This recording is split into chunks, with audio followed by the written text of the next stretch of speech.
Alhamdulillahirabbil alamin. Allahumma sholli ala Muhammad wa ala ali Muhammad wa ala Ibrahim wa ala ali Ibrahim fil alamin innaka Hamidum Majid. Amma ba'du.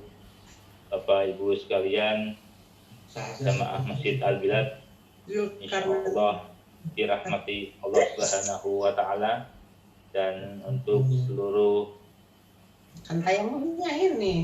para biasa pendengar yang lain, insyaallah pada pagi hari ini kita senantiasa bersyukur hanya kepada Allah atas segala nikmat yang telah Allah berikan kepada kita semua. Mudah-mudahan kita mensyukuri semua yang nikmat Allah berikan kepada kita. Salawat dan salam tidak lupa dan hanya kepada junjungan kita Rasulullah SAW serta keluarganya, sahabatnya, dan insyaallah kepada seluruh sampai dengan akhir zaman. Amin ya rabbal alamin. Yang terhormat Ustadz Muhammad Zulkarnain Ali, mudah-mudahan juga hari ini diberikan kesehatan yang paripurna. Kita bersama-sama bisa menjalankan ibadah puasa Ramadan dengan penuh hikmat dan penuh manfaat. Dan mudah-mudahan kita semua selalu diberikan kesehatan sampai dengan nanti hari terakhir Ramadan kita diberikan kemampuan untuk menjalankan ibadah puasa ini dengan penuh dengan hikmat dan penuh manfaat bagi kita semua di dalam wabah COVID-19. Insyaallah mudah-mudahan dengan doa kita dan ikhtiar kita, wabah ini secepatnya bisa berlalu dari hadapan kita dan kita bisa menjalankan kehidupan yang normal kembali. Meramaikan masjid kembali, kajian-kajian penuh lagi di masjid dan di ruang-ruang publik yang lain, dan silaturahim tentu saja senantiasa dan kita bangun dan kita bina untuk kebaikan kita bersama. Bapak Ibu yang insyaallah yang dirahmati Allah SWT, pada pagi hari ini kita nanti akan mendengarkan tausiah atau kajian-kajian dari Ustadz Muhammad Ali Zulkarnain. Mudah-mudahan apa yang akan disampaikan bermanfaat bagi kita semua dan kita amalkan muamalahnya bagi kita semua. Tanpa berpanjang lebar, langsung saja saya serahkan kepada Ustadz Muhammad Ali. Ada beberapa yang perlu diperhatikan.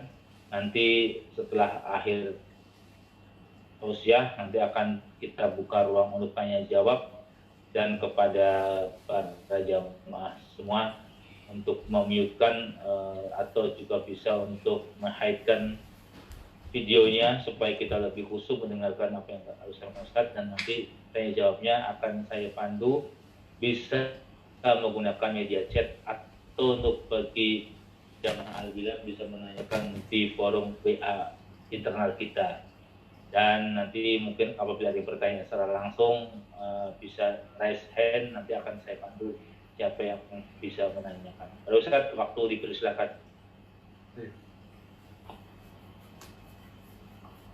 Bismillahirrahmanirrahim. Assalamualaikum warahmatullahi wabarakatuh.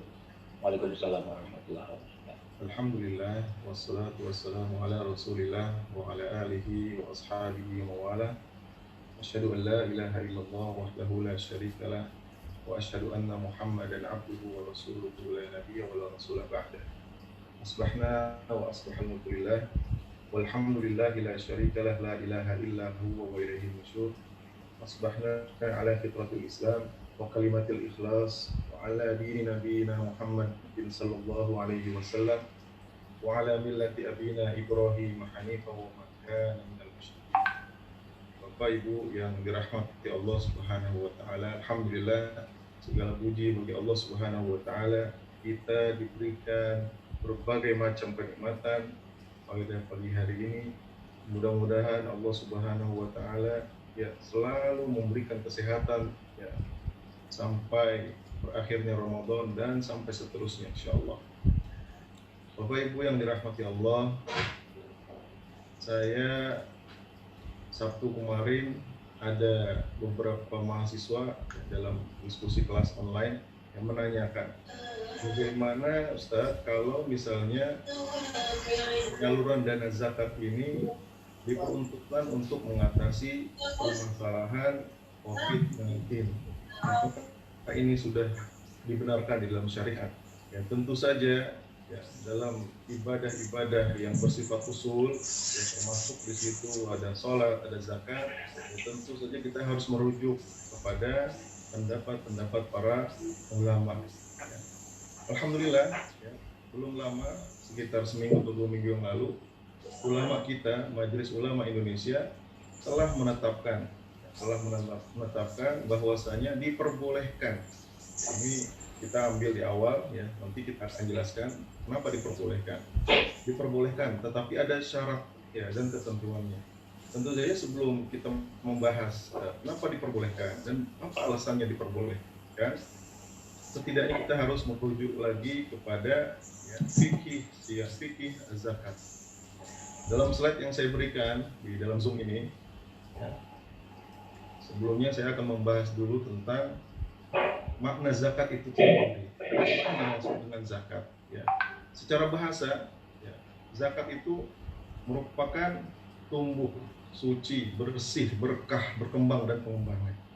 Ya, secara istilah, ya, penyisihan sejumlah harta yang telah mencapai nisab, ya, ada ukurannya, kemudian dan mencapai haul, ya, ada waktunya, yang diwajibkan oleh Allah Subhanahu wa Ta'ala kepada para hambanya yang muzaki, yang kita bilang, ya, yang muzaki itu apa? Yang memenuhi persyaratan-persyaratan, ya, untuk diberikan zakat, untuk diberikan kepada mustahik zakat. Mustahik zakat siapa? Adalah golongan orang-orang yang berhak menerima zakat. Jadi zakat itu ada salah satu instrumen yang diwajibkan oleh Allah Subhanahu wa Ta'ala, yang diwajibkan oleh Allah Subhanahu wa Ta'ala kepada orang-orang tertentu dan diberikan kepada orang yang berhak pada orang tertentu juga. Tidak sembarangan zakat itu diambil dan zakat itu diberikan. Sehingga ya, ketentuan tentang zakat ini banyak sekali landasan-landasan hukum syariah dan hukum dalam negeri. Pertama, saya sebutkan di dalam Al-Quran disebutkan khudh min amwalihim shadaqatan tutahhiruhum wa tuzakkihim biha wa shalli alaihim. Ambillah zakat itu dari sebagian harta mereka. Dan zakat itu, dengan zakat itu kamu dapat membersihkan dan mensucikan mereka. Nah, ini salah satu ayat yang memerintahkan kepada ya, negara. Ya, dalam hal ini Amirul Mukminin. Amirul Mukminin boleh mengutus atau mewakilkan ya, kewenangannya itu kepada lembaga amil zakat, kepada amil zakat. Tentu saja, ya, kalau dikatakan khudh min amwalihim, ini sudah berkaitan dengan negara Islam, ya, tetapi bagaimana dengan negara-negara yang belum Islam? Nah, ini nanti ada aturan-aturan. Ya, kalau dalam negara kita ada aturannya, nanti akan kita bahas juga sedikit.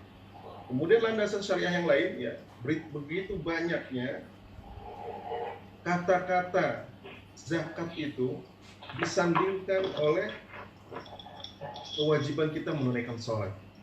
Ya, berapa banyak ya, kalau kita sudah tilawatul Quran, ya, yang saya dapat saja itu 27 kali disebutkan bahwa wa aqimus shalah wa atuz zakah. Ini ada 27. Belum lagi yang disandingkan atau dikaitkan dengan ayat-ayat yang lain atau makna-makna yang lain seperti ya infak, sedekah dan to'am. Jadi ya menurut landasan syariah, zakat itu merupakan ya kewajiban bagi seluruh kaum muslimin ya yang sudah memenuhi kriteria. Kemudian ya landasan hukum di Indonesia ada tidak? Ternyata di Indonesia juga pernah ya menerbitkan atau mengundang-undangkan undang-undang zakat ya nomor 38 tahun 99. Ini yang pertama kali, kemudian direvisi ya menjadi nomor 23 tahun 2011 ya tentang pengelolaan zakat. Nah, ini sudah diatur juga. Ya di situ siapa yang mengatur? Ya di situ diatur yang mengatur adalah Basnas. Kemudian di Basnas dibantu oleh lembaga zakat. Ya, sifatnya sudah tidak diberikan lagi kepada lembaga amil zakat secara keseluruhan, tetapi sudah dikoordinasi oleh Basnas. Kemudian ya, tentang siapa itu muzaki atau syarat-syarat menjadi muzaki. Ya. Yang pertama, yang pasti zakat itu dipungut oleh pemerintah atau yang ditunjuk ada orang Islam saja. Zakat hanya untuk orang Islam. Kemudian orangnya itu juga merdeka. Dia bukan budak, dia bukan tawanan. Ya. Kemudian yang ketiga adalah milik sendiri, penuh. Ya. Jadi kalau barangnya itu masih hutang ya nggak bisa. Ya, ini syarat-syarat umum ya. Bagaimana dengan anak kecil yang belum balik? Kemudian orang gila, ya, yang akalnya masih hilang atau tidak waras. Ya, kalau dia memiliki harta seperti apa, maka diwajibkan juga untuk mengeluarkan zakatnya, tetapi yang mengeluarkan adalah walinya, ya, dikeluarkan oleh walinya. Dan ini pendapat yang terkuat, ya, yang dipilih oleh mayoritas para ulama. Ya. Kemudian terhadap syarat-syarat harta zakat, harta yang seperti apa yang boleh dizakatkan? Ternyata harta-harta yang halal saja, yang haram nggak bisa dizakatkan. Kemudian dimiliki secara sempurna. Ya, tadi sudah ya, kalau masih ngutang nih, masih kredit nih Pak, nggak bisa kita mengeluarkan zakat tersebut. Kemudian harta tersebut harus sudah mencapai nisab. Kalau mudahnya ya dalam emas itu 85 gram. Ya, kalau sudah kira-kira kita punya tabungan atau investasi yang kita taruh, yang kita simpan di rumah sekitar 85 gram lebih, maka dia harus dizakatkan. Begitu juga kalau misalnya dikiaskan menjadi uang tunai, ya, tabungan, atau dikiaskan dalam bentuk saham, obligasi, ya, dan lain-lain. Kemudian harta itu harta yang berkembang, ya. Harta yang berkembang artinya harta itu kalau didiemin saja dia berkembang, bukannya menyusut. Makanya harta yang merupakan kebutuhan pokok itu tidak wajib dizakatkan. Artinya harta yang kita pakai walaupun sejumlah 85 gram emas, tetapi harta tersebut kita pakai atau transaksinya itu mutar di dalam rekening kita. Apakah ini termasuk yang dizakatkan? Allah tidak mewajibkan terhadap harta-harta ini. Tetapi bagaimana kalau kita ingin mengeluarkan harta zakat tersebut? Tafadhol, tetapi namanya bukan zakat. Dia bisa nanti instrumen yang lain. Ya, bisa jadi infak, sedekah, wakaf, dan lain-lain. Baik. Kemudian kita masuk kepada siapa yang berhak menerima zakat itu sendiri. Dalam Al-Quran disebutkan At-Taubah, ya, ayat 60, innamas sadaqatu lil fuqara'i wal masakin wal 'amilina 'alaiha wal mu'allafati qulubuhum wa fir riqabi wal gharimina fi sabilillah wa ibnis sabil fariidatan minallah wallahu alimun hakim. Nah, Masya Allah, ya, ternyata golongan-golongan yang berhak menerima zakat Allah Subhanahu wa taala sudah mengaturnya. Ya, ada berapa di sini? Ada 8 golongan. Ya, 8 golongan ini yang Allah atur untuk diserahkan zakat itu kepada golongan-golongan ini. Kalau kita sebut ya bahasa sehari-harinya adalah asnaf zakat, ya, golongan yang berhak menerima zakat. Siapa dia? Yang pertama, fakir. Ya. Fakir itu apa? Apa bedanya dengan fakir dan miskin? Ya, karena kedua-duanya disebutkan oleh Allah Subhanahu wa taala. Yang satu fakir, yang satu miskin. Fakir, ya, dia sangat miskin. Nggak cukup kebutuhan hari-harinya. Tidak punya pekerjaan, sehingga menggantungkan hidupnya daripada orang lain. Sedangkan miskin ini masih punya pendapatan walaupun sedikit. Ya, jadi kalau kita sebut fakir, berarti dia nggak punya pendapatan sama sekali dan dia menggantungkan hidupnya. Kalau miskin, dia masih bisa makan, masih punya pekerjaan. 1 dan 2. Ketiga apa? Amil. Amil ini adalah pengurus zakat. Ya, orang-orang yang ditunjuk oleh pemerintah, ini termasuk yang boleh menerima zakat. Kemudian yang keempat adalah mu'allaf. Siapa mu'allaf? Mu'allaf adalah, kalau kita bilang baru mu'allaf tuh, ya, dia adalah orang-orang yang baru memeluk Islam, atau juga bisa disebut orang yang akan memeluk Islam. Orang yang akan memeluk Islam, dia masih gonjang-ganjing hatinya. Makanya kita perlukan bantuan. Nah, dana zakat ini juga diperintahkan oleh Allah Subhanahu wa taala diberikan kepada, ya, mu'allaf. Kemudian budak, ya, ar-riqab. Ya, ternyata ar-riqab, ya, kalau sekarang itu tidak ada. Ya, budak hamba sahaya. Tetapi bisa dikiaskan misalnya orang-orang yang tertawan di negara orang lain. seperti teman-teman kita, saudara-saudara kita yang masih sekarang di India. Kemarin waktu mereka ikut IPB ya, apa tuh IPB, India, ya, Pakistan, Bangladesh, Furuj misalnya, atau teman-teman kita yang belajar di luar negeri, ya, kemudian dia terjebak tidak bisa pulang, uangnya habis, ya, apakah dalam hal belajar di luar negeri atau dia lagi liburan di luar negeri, kemudian dia tidak bisa tidak bisa memenuhi kebutuhan pokoknya lagi, sebab dia kalau yang namanya belajar, ya mungkin masih ada asrama, tetapi kalau bagi orang-orang yang teman yang liburan, ya hotelnya dia tidak bisa bayar lagi. Nah ini juga bisa ya, artinya tertawan di negara orang lain, ya. Kemudian yang keenam adalah ghorimin. Ya, ghorimin itu siapa? Orang yang terlilit hutang. Tentu saja ya orang yang terlilit hutang ini kita bayarkan ya dari dana zakat, bukan untuk dia menghutang lagi atau dia melakukan maksiat.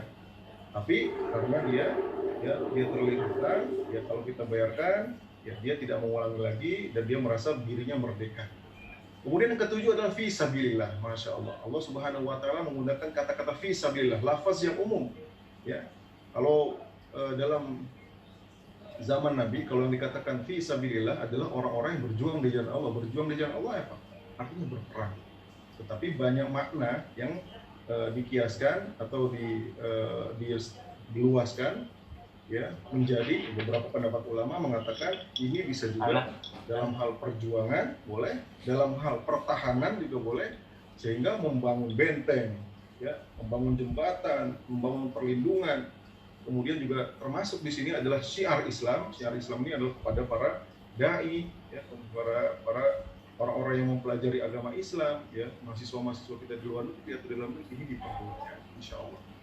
Kemudian yang terakhir adalah Ibnu Sabil. Ya, Ibnu Sabil ini siapa? Ibnu Sabil ini adalah musafir, orang yang dalam perjalanan. Ya, ini adalah singkat dari mustahik, orang-orang yang berhak menerima zakat. Kemudian, ya, pertanyaannya sekarang tidak disebutkan dalam asnaf yang tadi, ya, tentang peruntukan bagi orang-orang yang kesulitan atau dalam hal ini korban atau untuk mengatasi, ya, COVID-19. Ada pertanyaan, boleh tidak kita menggunakan dana zakat ini? Ya, Masya Allah, ternyata ulama-ulama kita, ya, pendapat ulama salafun shalih itu telah membahasnya. Alhamdulillah. Ya, di antaranya adalah, ya, saya sebutkan di sini pendapat Imam An-Nawawi, ya, dalam kitabnya Al-Majmu' juz 6 halaman 228 yang menjelaskan persyaratan mustahik zakat itu memang harus muslim, tidak boleh diberikan kepada orang-orang kafir, apalagi kafir zimmi. Tetapi dalam hal ini, ya, Imam Nawawi, ya, memperbolehkan memberikan zakat kepada ahli kitab. Artinya kalau dalam hal ini pendeta. Tapi apakah sekarang pendeta ini bisa dinamakan juga sebagai ahli kitab? Ya, kalau dulu ahli kitabnya, ya betul, masih tidak syirik kepada Allah, artinya bertauhid kepada Allah. Tetapi sekarang, ya, kalau mengatakan pendeta itu mengatakan bahwasanya Tuhan mereka adalah Yesus, ini juga bukan pendeta yang sesungguhnya, tetapi dia sebetulnya tidak mengakui Allah Subhanahu wa Ta'ala. Jadi yang dimaksud pendeta ini adalah ahli kitab. Kemudian pendapat Ibnu Qudamah dalam kitab Al-Mughni juz 2 halaman 487 juga menjelaskan, ya, persyaratan mustahik zakat harus muslim. Ya, harus muslim dulu. Kemudian pendapat Imam Ar-Ramli, ya, dalam kitab Nihayah Al-Muntaha ila Syarhi Al-Minhaj, ya, yang menerangkan penyaluran zakat bagi orang-orang miskin yang memenuhi kebutuhan dasarnya walaupun dia bertahun-tahun itu diperbolehkan. Artinya kalau dia mustahik, ya, orang berhak menerima zakat, orang yang berhak menerima zakat, ketika itu dia tetap terus saja, ya, tidak berubah statusnya dari mustahik ke muzaki, tidak naik statusnya, apakah boleh diberikan? Betul, boleh. Tetapi dengan syarat tidak boleh zakat itu diberikan kepadanya secara terus-menerus melebihi kebutuhan pokoknya. Ini supaya apa? Supaya orang yang tersebut tidak menggantungkan dirinya kepada dana zakat. Artinya dana zakat boleh supaya hidupnya terpenuhi kebutuhan pokoknya, sandang, pangan, papan, tetapi untuk bekerja dia tetap harus bekerja, tidak boleh ya nunggu dan pulang di rumah. Kemudian pendapat Imam An-Nawawi dalam kitab Al-Majmu' tentang bolehnya membayar ini sudah tadi ya. Dan pendapat-pendapat yang lain banyak sekali yang memperbolehkan ya atau menyatakan bahwasanya lafaz fi sabilillah ya, lafaz fi sabilillah ini juga diperuntukkan untuk apa? Adalah untuk pengatasan COVID-19 ya. Artinya memang tidak secara literal mengatakan seperti itu, tetapi kebijakan para ulama terdahulu kalau misalnya ini berkaitan dengan pentingnya kemaslahatan umat, maka ini diperbolehkan. Nah, kemudian ini pendapat para ulama. Tadi kita sudah sebutkan ya pendapat dalil Al-Quran dan Sunnahnya sudah, ya kemudian pendapat para ulamanya sudah. Nah, sekarang pertanyaan selanjutnya, apakah boleh? Ya, kalau ini diberikan kepada korban-korban COVID-19, apakah ini diperbolehkan juga diberikan di awal? Ya, kita tahu ya yang namanya zakat fitrah. Ya, kalau sudah masuk fitrah, zakat itu terbagi jadi dua. Ya, yang pertama zakat fitrah, yang kedua zakat mal. Zakat fitrah semua wajib untuk mengeluarkannya. Zakat fitrah itu ya 2,5 kilogram beras. Kalau zakat mal itu tergantung harta yang kita miliki. Kita punya tabungan, apakah tabungannya sudah mencapai 85 gram ya atau nilainya setara dengan itu.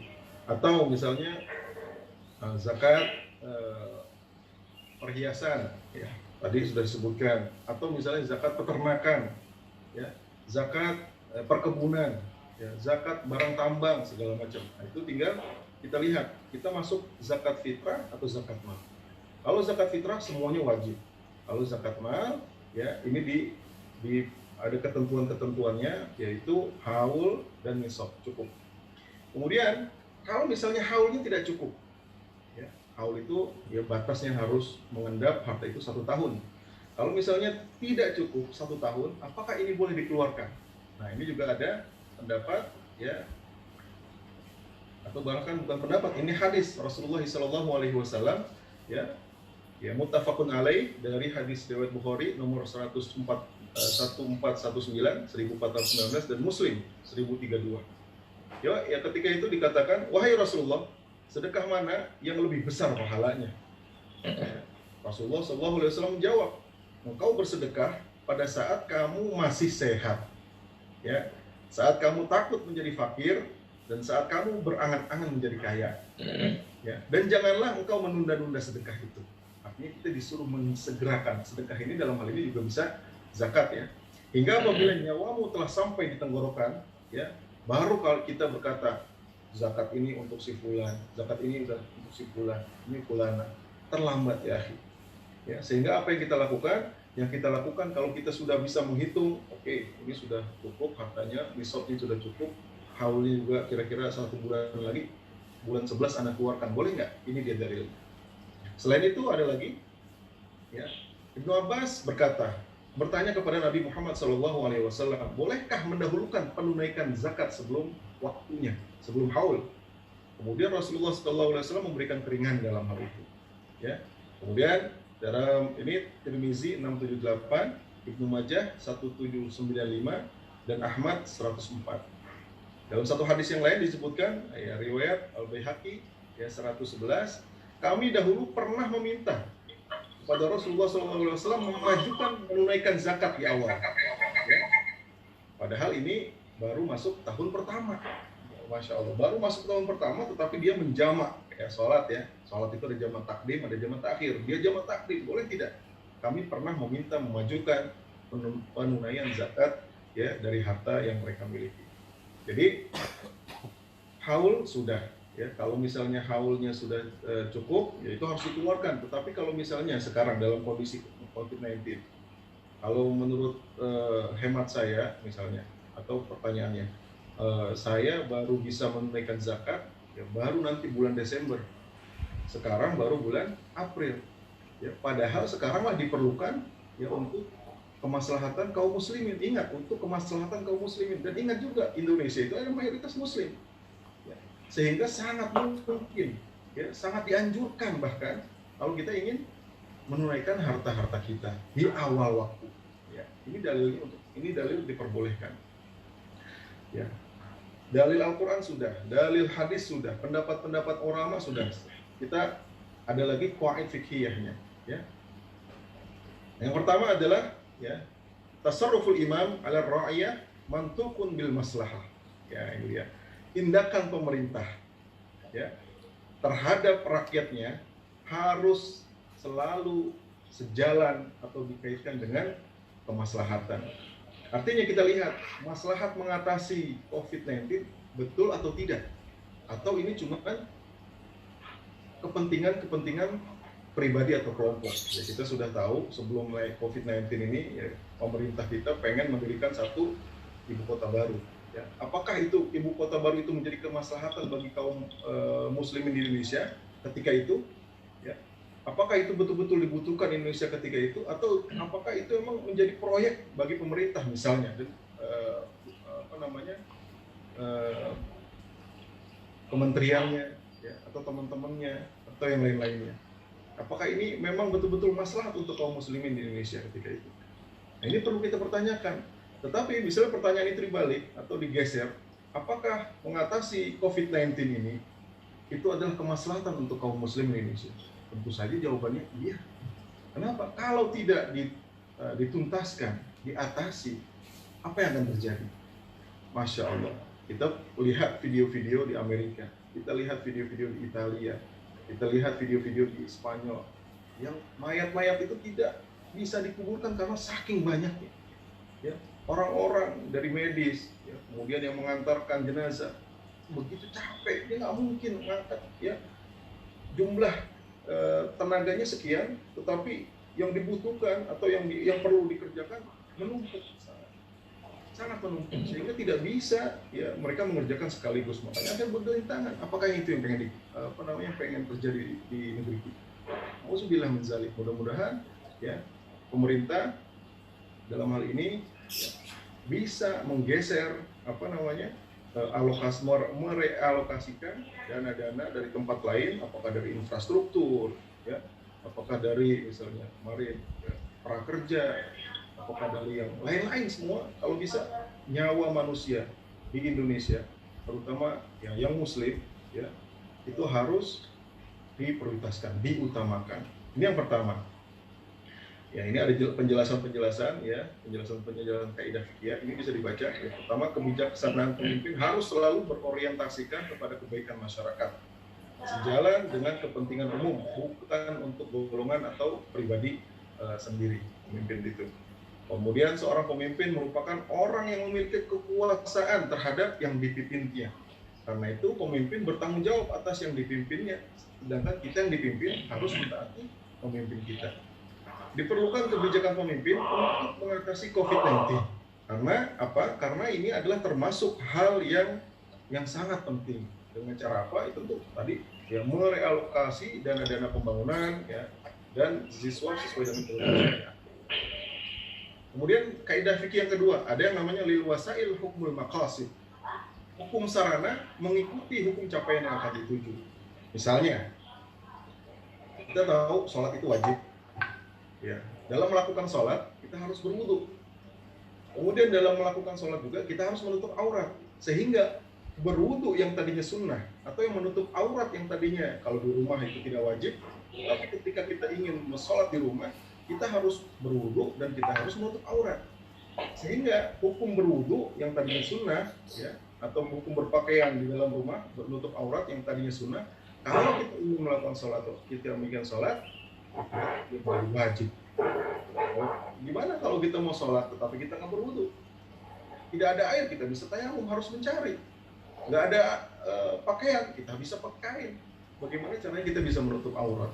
Begitu juga wajibnya mempelajari ilmu-ilmu ya, eksak, ya, bukan syariah ya, ilmu ya, kedokteran, ya, teknik sipil atau segala macam, ya, yang sangat dibutuhkan oleh kaum muslimin, ya, untuk mendukung urusan agama. Nah ini dia, untuk mendukung urusan agama dan dunianya juga, baik urusan besar maupun kecil, maka ini menjadi wajib. Artinya apa? Ya, ada ilmu itu ada dibagi menjadi dua. Ada yang ilmu bersifat fardu ain, ada fardu kifayah. Yang fardu ain itu apa? Fardu ain itu berkaitan dengan apa yang kita selalu kerjakan, ya, di dalam ibadah kepada Allah. Ya, artinya yang namanya kita sholat itu harus punya ilmu. Kita saum kita harus punya ilmu. Bagaimana kita sahur, bagaimana kita berbuka puasa, bagaimana kita melaksanakan sholat, itu punya ilmu. Dan ilmu ini wajib kita pelajari. Sedangkan ilmu-ilmu yang di luar ini, yang fardu kifayah, yang harus ada beberapa perwakilan kaum muslimin, ya, jangan bukan non muslim saja. Misalnya di situ ilmu kedokteran. Bagaimana kalau misalnya kaum muslimin tidak punya ahli dalam kedokteran, atau dalam hal teknik, ya, membangun, ya, akhirnya kita tergantung sama orang-orang di luar muslim. Nah ini juga harus dipelajari. Makanya hukum mempelajari ilmu-ilmu eksak atau mempelajari ilmu setelahnya menjadi wajib ketika, ya, itu bermaslahat untuk kaum muslimin. Baik, ini apa hubungannya dengan COVID-19? Ya, COVID-19 itu bukan lagi berhubungan antara, ya, orang pribadi dengan kita. Artinya apa? Dia sudah menjadi masalah yang umum.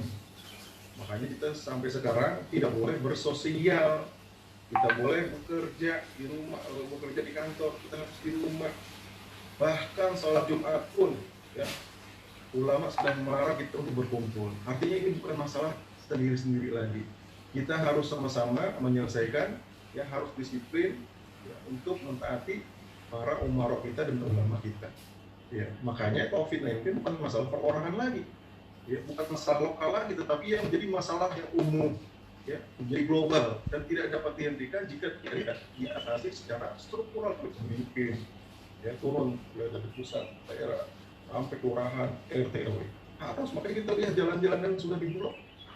Itu sebagai salah satu cara untuk memberhentikan. Makanya kaidah ini berlaku. Wasilah-wasilah yang dipakai atau sarana-sarana tadi sehingga COVID-19 ini bisa terhenti. Nah, pemakaian sarana-sarana tersebut, ya, hukumnya menjadi fardu, ya, menjadi wajib, menjadi harus kita laksanakan. Kemudian kaidah yang ketiga, ya, ini sebelum memperbolehkan, ya, ma la yatimul wajib illa bihi fahuwa wajib, ya, perkara yang wajib tidak sempurna kecuali dengannya, ya, maka perantara itu menjadi wajib. Contohnya gini, perantara menuju ke masjid untuk kita sholat, ya, seperti berjalan, ya, itu yang wajibnya adalah sholatnya. Tetapi ketika kita tidak berjalan, kita kita tidak berjalan, artinya kita tidak menuju ke masjid, ini dalam kondisi biasa, ya, tentu saja, ya, tidak diperbolehkan, dilarang. Bahkan Rasulullah SAW pernah, ya, mengatakan kepada para sahabat, ya Rasulullah, ya, saya sakit ya Rasulullah, mata saya tidak bisa melihat. Apa kamu mendengarkan azan? Iya, saya mendengarkan azan. Jalan juga, walaupun sampai merangkak. Ya, ini. Kemudian perantara yang menuju sunnah dihukumi juga sunnah, seperti menjenguk orang sakit, ya, itu kan sunnah. Ya, maka berjalan menuju rumah sakit tersebut, ya, dihukumi juga sebagai yang sunnah. Perantara menuju yang haram atau maksiat, ya, dihukumi adalah haram. Misalnya perantara kita, misalnya jangan kita, perantara orang di sana ketika masuk bulan Ramadan dia menyembah berhala, patung, ya, atau melakukan kesyirikan kepada Allah Subhanahu wa Ta'ala, ya, atau berzina, berdua-duaan, berkhalwat, ya, kan? Jadi perantara yang menuju ke sana, ya, apakah dia berjalan, apakah dia naik motor, apakah dia berdua-duaan, dia nonton, segala macam, ini dihukumi juga haram. Jadi bukan perkara yang haram tersebut syiriknya yang haram, tetapi juga berjalan untuk menuju yang haram dihukumi yang haram. Apa kaitannya dengan COVID? Perantara menuju kebaikan, ya, kebaikan di sini adalah maslahat untuk para korban dan untuk para kita yang ingin terlepas atau tidak ingin terlibat dengan COVID, maka perantara itu menjadi sebagai keharusan untuk kita lakukan. Artinya harus kita lakukan supaya kita tidak kedapatan atau terpapar COVID-19. Nah, ini sudah ya. Sekarang kita bahas ya hukumnya. Ya, tadi sudah disebutkan landasan-landasannya, kemudian pendapat-pendapat para ulama, kemudian juga qawaid fikihnya. Ya, ternyata Majelis Ulama Indonesia ya pertengahan April yang lalu sudah mengeluarkan pendapat ya fatwa yang berisi tentang pengatasan COVID-19 melalui dana zakat. Apakah diperbolehkan? Alhamdulillah ya, ada 3 di sini ketentuan atau 3 atau 4 ya. Yang pertama, zakat untuk mengatasi COVID-19 diperbolehkan dengan dawabit ya. Yang pertama, pendistribusian harta tersebut atau penyaluran dananya dengan ketentuan penerima dana zakat itu harus salah satu dari asnaf zakat. Tetap ya, tidak ada tuh ya orang-orang kafir di sini yang diperbolehkan untuk menerima dana zakat. Dalam hal COVID-19 apakah berlaku juga? Ternyata berlaku. Ya. Jadi kita boleh menyalurkan kita ya yang mengenal, misalnya saudara kita atau tetangga kita atau orang kampung yang kita kenal, atau secara di grup WhatsApp kita mendengar bahwasanya Abi ini ada teman-teman ini infoin ternyata dulu teman kita atau saudara kita atau ya tetangga kita ya sekarang di rumah sakit dan kesusahan dan dia Islam, maka ya kita jangan ragu-ragu lagi, boleh membantunya. Ya, kenapa kita harus membantu walaupun dia orang kaya misalnya? Ternyata Allah Subhanahu wa Ta'ala memperbolehkan yang seperti ini. Rasulullah SAW memperbolehkan yang seperti ini. Tidak ada halangan ya, bagi orang-orang yang kaya diberikan zakat. Ya, contohnya kepada siapa? Kepada amil. Orang-orang yang termasuk amil ini, ya, kalau saya kira itu bukan orang-orang yang miskin. Ya, mereka orang yang ada, tetapi mereka berhak menerima zakat. Kenapa? Karena keprofesionalan dia. Ya, karena yang dia kerjakan ada. Begitu juga orang-orang yang terpapar COVID-19. Dia termasuk orang-orang yang berjuang di jalan Allah. Fisabilillah, lafaz fisabilillah ini umum. Ya, untuk kemaslahatan kaum muslimin, sehingga untuk diberikan kepada orang-orang yang terpapar dan dia muslim itu dianjurkan segera dikeluarkan. Kemudian boleh dalam bentuk uang tunai, konsumtif ya, boleh dalam uang tunai, boleh juga dalam makanan pokok, ya pengobatan, alat pelindung diri ya, dan lain-lain. Kemudian juga boleh diberikan ya dalam hal produktif, ya dalam bentuk produktif, misalnya apakah diberikan modal kerja, diberikan stimulasi kegiatan sosial ya untuk fakir miskin yang terdampak wabah. Nah, ini yang pertama. Kemudian pendistribusian untuk kepentingan kemaslahatan umum. Nah, ini tadi kepada orang yang langsung kita tahu dia muslim. Nah, bagaimana kalau misalnya ya ini untuk kemaslahatan umum? Ya, ini bisa dengan apa? Dengan syarat dia termasuk asnaf fisabilillah. Ya, sudah kita jelaskan, fisabilillah itu tadi bukan cuma orang yang berperang di jalan Allah, tetapi dia juga termasuk adalah orang-orang yang mempertahankan negaranya, membangun benteng, membangun jembatan, ya.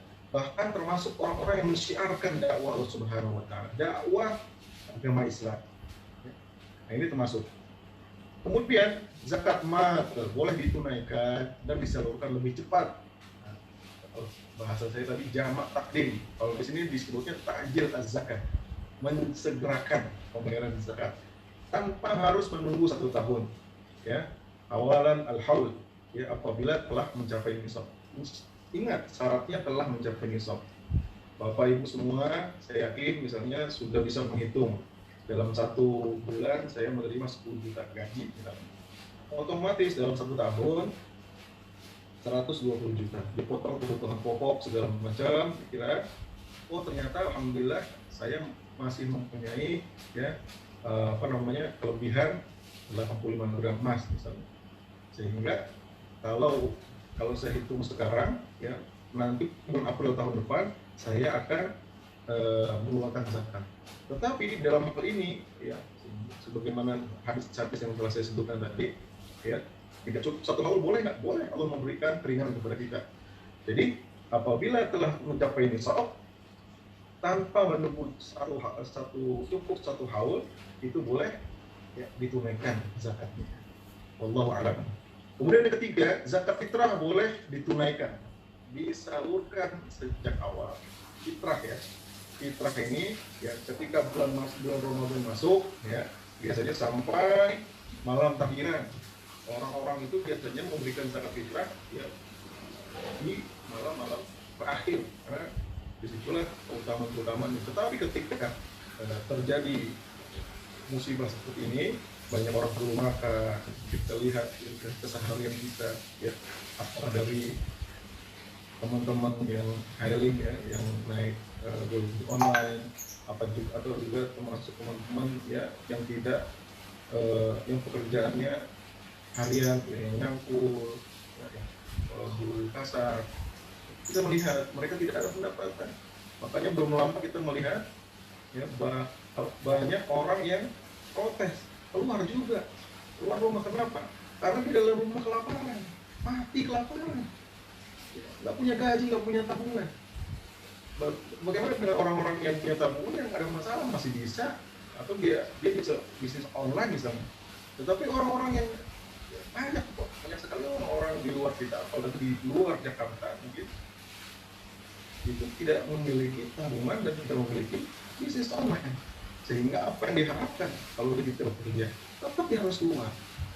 Video terakhir kita lihat ibu-ibu menjajakan barangnya, ya, kemudian disuruh pulang, disuruh sama polisi, dia nangis, Pak, saya punya anak, bagaimana saya bisa memakan, saya bisa mengasih makan anak saya, ya, kalau saya tidak bekerja, Pak, anak saya mati kelaparan, kalau saya keluar juga saya berhadapan dengan virus, ya, dua-duanya juga mati, mendingan yang mana? Mendingan saya bekerja.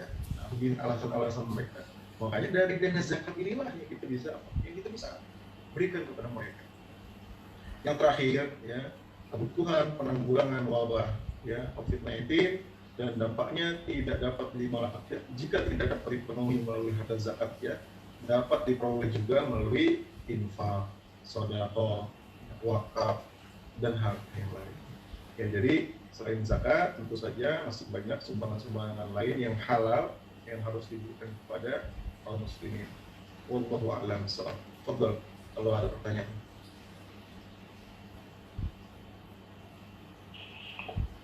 Iya, Pak. Ya. Haji. Oke, ya. Baik, kepada jamaah rahimakumullah, peserta kajian Ahad ba'da subuh, silahkan apabila ada dari Bapak Ibu sekalian ada yang akan ditanyakan, bisa dengan menggunakan media chat atau juga bisa dengan videonya, tolong diaktifkan terlebih dahulu, kemudian raise hand, nanti akan saya pilih siapa yang akan saya unmute-kan untuk aplikasi Zoom-nya. Silakan Bapak Ibu sekalian. Ya.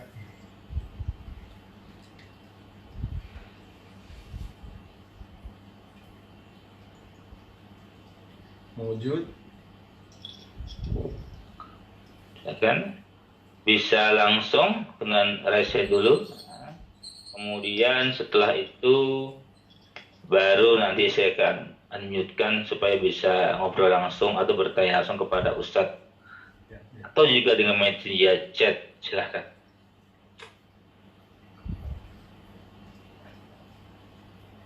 Stop share.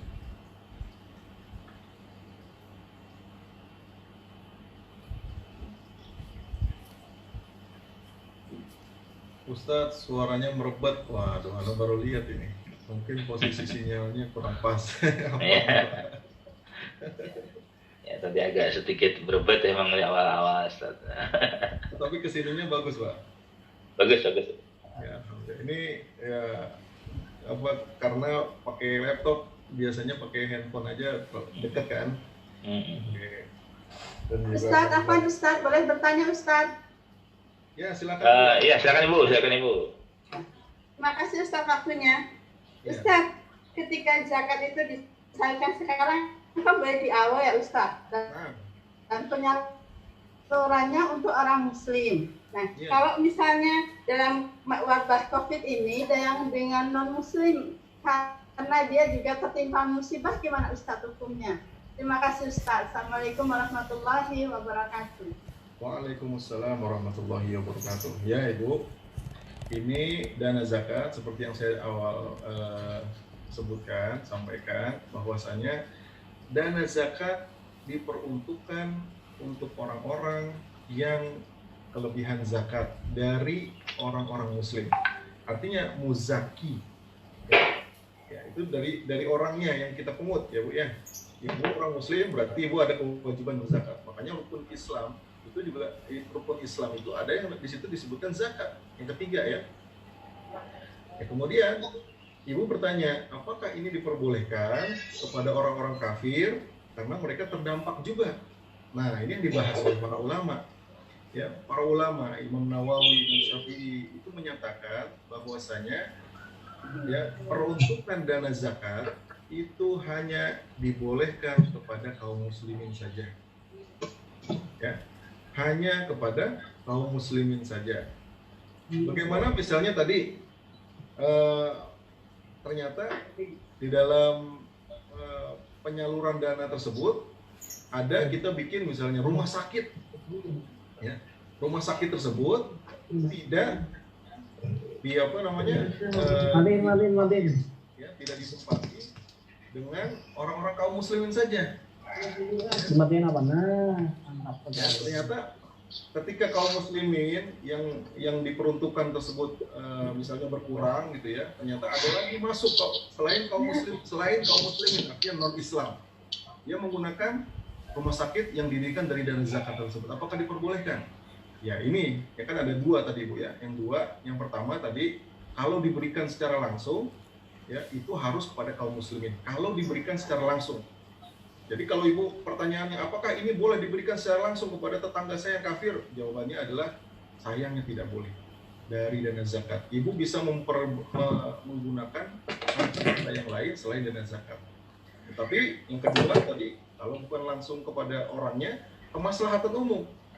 Kemaslahatan umum ini seperti apa? Tadi kita bangun jembatan, kita bangun rumah sakit dalam hal ini ya. Kemudian kita memberikan kepada rumah sakit APD, ya. Kemudian kita memberikan rumah sakit inflator untuk apa itu segala macam. Pokoknya obat-obatan dan peralatan-peralatan yang digunakan oleh umum, ya. Tetapi niatnya lembaga zakat yang menyalurkan atau niatnya muzaki yang ingin menyalurkan ini diperuntukkan untuk kaum muslimin. Tetapi ketika sudah sampai di rumah sakit, tentu saja perawat, dokter dia tidak mengira itu. Ya, kecuali di situ memang rumah sakit khusus Islam. Nah, itu lain. Tapi kita tidak bisa begitu. Selama masa COVID-19, tentu saja pemerintah ya menyamakan ya rumah sakit yang dibangunnya itu untuk diberikan kepada seluruh orang yang terpapar. Ya. Jadi intinya kalau diberikan secara langsung kepada orang kafir, ya sayangnya dari dana zakat tidak boleh.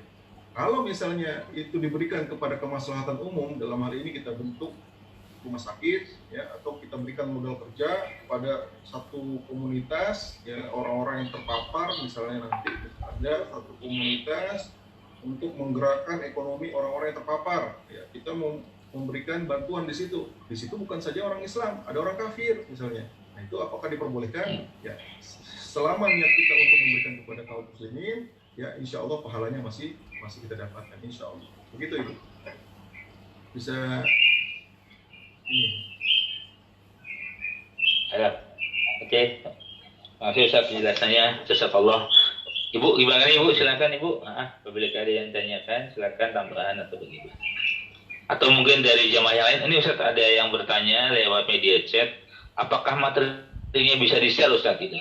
Dari Pak Subhan ini. Di-share kemana? Oh boleh. Di kemana Pak? Ya nanti di-share mungkin. Gimana ini di-share-nya? Ya, japri dengan saya mungkin email aja Ustaz ya nanti ya gitu ya.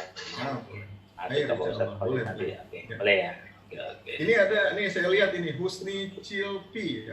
Iya. Assalamualaikum Ustaz. Semoga selalu dalam kesehatan dari Allah. Alhamdulillah.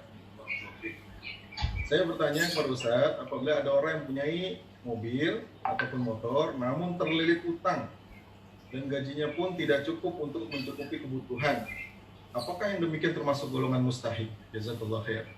Nah, ya tadi sudah ya orang kita sudah menyebutkan salah satu mustahik itu adalah orang yang berhutang atau yang terlilit hutang dan dia tidak mampu membayar hutangnya. Tentu Pak, ini termasuk. Tetapi ada syaratnya. Ketika dia dibantu dari dana zakat, dia tidak boleh lagi untuk berhutang lagi atau mengulangi apa yang dia telah lakukan, sehingga dia terjerat lagi ke dalam lubang yang sama atau melakukan yang lebih parah. Alhamdulillah nih, ya cicilan hutang udah ditanggung sama dana zakat. Kalau begitu yang ada kelebihan ini saya bisa buat jajan main di luar misalnya. Ya, nah ini lebih parah, jadi tidak diperbolehkan. Tetapi kalau dia ingin ya betul-betul bertobat kepada Allah, ya tidak ingin berhutang, apalagi ribawi, saya sudah terlilit hutang, apalagi sudah kalau kita bilang debt collector itu sudah datang berkali-kali menyebabkan kita ini menjadi pusing, tetangga juga semakin gelisah, ini ada siapa sini nggak diselesaikan. Nah kita bisa melaporkan kepada Amirul Mukminin di wilayah kita. Ya, dalam hal ini misalnya kita meminta dana sosial atau dana zakat. Apakah ini termasuk? Insya Allah termasuk. Tapi dengan syarat, ya, dia tidak boleh mengulangi lagi ya perbuatan yang seperti demikian. Begitu Pak Haji. Baik, Pak Husni, bagaimana Pak Husni? Ya. Ya.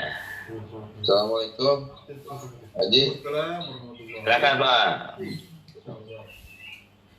Ya Tad, mau nanya Tad. Ya. Assalamualaikum. Ya kalau misalnya dana zakat ini kita belikan sembako. Ya. Sembako ini untuk bantu masyarakat yang terdampak. Iya. Tapi yang terdampak ini ada non muslimnya gitu. Nah, itu gimana Ustaz kalau dalam bentuk sembako? Tapi dananya dari dana zakat. Ya, ini sama pertanyaannya sama pertama tadi. Kalau kita kasihnya, kalau kita memberikan sembako tersebut perorangan dan kita bisa menentukan, ya, ada apa ya? Pak Nur Samsi misalnya membeli 100 paket sembako, ya. Kemudian Pak Nur Samsi ya melis atau ada orang yang ditugaskan untuk melis siapa-siapa yang berhak ya yang menerima zakat. Kalau itu dimungkinkan Pak Nur Samsi membuat seperti itu, maka itu yang diwajibkan. Ya. Jadi kalau kita punya kuasa, untuk memberikan satu keputusan, oke, yang ini saya oke, yang ini saya tidak oke karena dia non muslim, ini tidak muslim. Itu kita diwajibkan seperti itu. Atas dasar apa? Atas dasar tadi pendapat-pendapat ya para ulama, salafun saleh dan hadis. Ya, dan dari Al-Qur'an. Ya. Bukan cuma orang yang COVID-19 yang terpapar COVID-19 saja yang berhak menerima zakat. Ternyata di situ ada fakir miskin. Kita harus lihat, oh ini termasuk golongannya apa? Fakir. Ini miskin. Oh ini terlilit hutang. Oh ini nggak termasuk nih orang kaya dia nih. Tetapi dia terpapar. Muslim. Masuk nggak? Boleh kita masukkan. Oh dia kaya atau dia miskin. Tetapi dia tidak muslim. Kita punya kuasa untuk mencoret. Maka kita tidak boleh memberikan kepadanya. Apalagi dia kafir zimmi yang memusuhi kita. Kalau pendeta saja tadi sudah dibahas, ya pendeta tadi saya sebutkan, pendeta ya di dalam zaman Rasul itu adalah ahli kitab, orang yang percaya kepada Allah, tetap Allah sebagai Tuhannya. Tetapi kalau kita lihat pendeta sekarang ya jauh sekali yang mengatakan apa? Yang mengatakan bahwasanya Tuhan Allah itu ada 3, macam-macam. Nah ini yang tidak diperbolehkan, apalagi jelas-jelas dia kafir. Ya, tidak jelas-jelas dia kafir dan kita bisa menolak atau menentukan bahwasanya ini tidak berhak, ya kita bisa coret namanya. Nah ini yang diwajibkan. Tetapi sekali lagi kalau misalnya kita tidak punya kuasa, ya artinya kita memberikan dana, Pak saya punya 100 paket, kita berikan kepada lembaga, gitu, ya. Dan kita tidak begitu tahu, ya siapa-siapa yang dia berikan, karena itu bukan kuasa kita lagi. Ya, banyak orang yang memberikan, Pak, saya memberikan dana zakat ini 10 juta. Ya. Artinya diberikan siapa kepada 10 juta itu kepada siapa? Ada kepada miskin. Kita nggak begitu tahu. Nah itu ya tidak masalah. Insya Allah nilai 10 juta itu ya insya Allah Allah Subhanahu Wa Taala akan menggajar ya dengan pahala yang berlipat-lipat. Baik, Pak Nur Samsi. Jazakallah Ustaz. Pak Iyakum, insya Allah. Baik, Pak siapa? Pak Haji ya tadi ya? Ya. Pak Haji. Ustaz, ya? ada pertanyaan yang lewat chat Ustaz ini dari Bapak Mas Tuki Abi. Nah. Assalamualaikum Ustaz.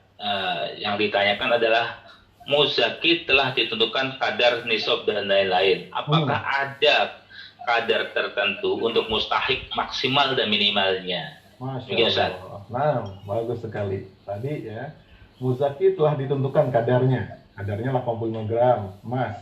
Ya, kalau kita nilaikan dengan uang berapa? Nah, itu semua aset kita nilai kalau sudah capai 85 gram, berarti kita harus mengeluarkan zakatnya.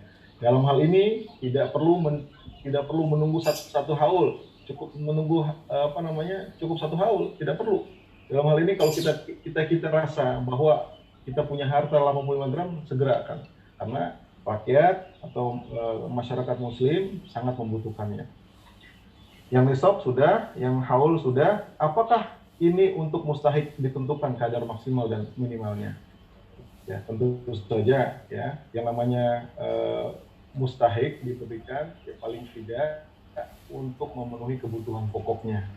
Ya, secara umum ya, secara dalilnya ya, itu tidak disebutkan, tetapi untuk memenuhi kebutuhannya itu sudah pasti. Ya, bagaimana mungkin ketika fakir dan miskin ya, makanya kalau kita lihat kuenya itu seperti Pizza Hut ya, kenapa kok bagian dari fakir dan miskin itu sangat besar? Padahal kalau kita lihat dalam kuenya itu kan kalau 1/8 itu kan 12,5%, fakir 12,5%, miskin 12,5%, fisabilillah 2,5%, orang berhutang 2,5%, harusnya rata. Tetapi kenapa di dalam satu kue tersebut, ya kalau kita lihat pizzanya itu hampir 3/4 fakir dan miskin saja, ya. Yang lain kemana? Selain fakir miskin ada mu'alaf, ada riqab, ada fisabilillah, ibnu sabil. Ya. Nah, ini adalah prioritas. Makanya orang yang diberikan kebanyakan adalah fakir dan miskin. Supaya apa? Supaya mereka tidak meminta-minta. Karena ada orang miskin yang betul-betul mereka tidak merasakan dirinya miskin, fakir, tetapi dia malu untuk meminta-minta. Maruah. Ya. Ada juga orang miskin yang kerjanya minta-minta, itu banyak. Tetapi ada juga di luar sana orang miskin yang tidak minta-minta, nggak mau dia minta-minta. Makanya ini harus kita perhatikan. Nggak boleh double kita kasih. Ya, kepada orang miskin, kepada orang fakir, dua-duanya kita kasih. Ya. Artinya kita kasih, kalau misalnya kita cari orang fakir itu harus dicari, harus didata. Makanya pentingnya data muzaki dan data mustahik itu ini. Ya, jangan supaya double. Ada orang mustahik, ya dia dapat, dia terus-terusan. Ya, dari dana zakat dari lembaga A dapat, lembaga B dapat, lembaga C dapat, sedangkan yang fakir atau yang miskin yang lain tidak dapat. Jadi ketentuan maksimal dan minimalnya memang tidak secara literal disebutkan, tetapi yang pasti adalah ya untuk memenuhi kebutuhan pokoknya. Makanya fakir dan miskin ini penting sekali dan paling banyak bagiannya. Kuenya itu paling banyak. Kalau dalam grafik ya, kita lihat fakir ini paling banyak. Untuk apa? Karena mereka sangat memerlukan untuk menyambung hidup. Kebutuhan pokok itu ada yang daruriyah, hajiyah, taskiniyah. Ada yang pokok, ada yang primer, ada yang sekunder, ada yang tersier. Baik, Pak. Oke. Jazakallah. Jazakallah. Jelasannya sangat terang sekali Ustaz. Terima kasih Ustaz. Ya, hadirin rahimakumullah, ada yang perlu ditanyakan kembali? Saya kira cukup ya. Kita sholat duha dulu nih. Oke. Baik Ustaz. Hadirin rahimakumullah, demikian kajian pada subuh pada pagi hari ini. Nanti untuk beberapa hadirin yang membutuhkan materinya, nanti saya akan berkoordinasi dengan Ustadz supaya bisa di-email ke saya, dan nanti hadirin yang tadi sudah menyampaikan emailnya sudah saya catat. Insya Allah jika email sudah masuk ke saya, akan saya forward ke hadirin yang memintakan materinya. Ustaz, ini temanya sangat aktual sekali menurut saya karena kalau kita bisa baca kemarin ada di salah satu daerah di negara kita, ya satu provinsi di kepulauan itu ada salah satu kepala dinas sosial yang sampai mengundurkan diri karena sebenarnya beliau itu dinas sosial di provinsi tersebut ada menerima bantuan dari Basnas untuk disampaikan, tetapi dalam pendiskusiannya karena kepala dinas sosial ini melek secara agama, dia memilih menyampaikan bantuannya hanya untuk warga muslim saja, tetapi kemudian dikritik, ya akhirnya menimbulkan beliau mengundurkan diri. Mudah-mudahan pencerahan-pencerahan seperti ini tuh bisa semua orang mendapatkannya, baik dari lembaga government pemerintah maupun pemerintah, dari lembaga sosial dan sebagainya, supaya kita juga bisa menyampaikan, karena kalau hal yang berkaitan dengan agama itu ada tuntunan dan ada yang harus dipatuhi, gitu Ustaz ya. Iya. Oke. Itu adalah kesimpulan dari saya. Mudah-mudahan semua hadirin yang ada di sini bisa menyampaikan apa ilmu yang sudah diperoleh pada pagi hari ini, baik kepada tetangga, teman, lembaga ataupun apapun yang ada di media-media yang bisa dicapai dan insya Allah menjadi amal soleh bagi kita semua. Baik Ustaz, saya sebagai moderator mohon maaf apabila ada kekurangan dalam penyampaian ini, dan untuk menutup perjumpaan pada pagi hari ini, mari kita berdoa kita tutup dengan doa kafaratul majelis ya. Subhanallah wa bihamdika asyhadu an la ilaha illa anta astaghfiruka wa atubu ilaik.